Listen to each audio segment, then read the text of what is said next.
नमस्कार. अक्कलकोट तालुक्यात स्थानिक स्वराज्य संस्थेच्या निवडणुकीची रंग चढत आहे आणि त्याच पार्श्वभूमीवर आपापल्या नेत्याला उमेदवारी मिळावी यासाठी सोशल मीडियावर कार्यकर्ते चांगलेच सक्रिय झाले आहेत.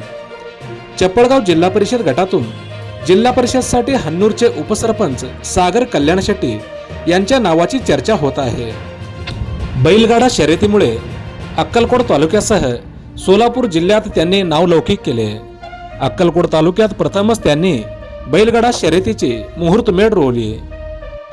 बैलगाडा शर्यत असो, आरोग्य शिबिर असो, क्रिकेट मॅचेस असो आणि लोकांच्या हाकेला धावून जाणे असो, सामाजिक कार्य आणि विकास कामे यामुळे त्यांनी पंचक्रोशीत आपली स्वतंत्र ओळख व फळी निर्माण केली आहे. त्यामुळे येणाऱ्या जिल्हा परिषद निवडणुकीत हन्नूरचे उपसरपंच सागर कल्याण शेट्टी यांनाच उमेदवारी मिळावी अशी कार्यकर्त्यांमधून मागणी जोर धरत आहे. मोजक्या निवडक व महत्त्वपूर्ण बातम्या पाहण्यासाठी सबस्क्राईब करा हॅलो सोलापूर न्यूज चॅनल. धन्यवाद.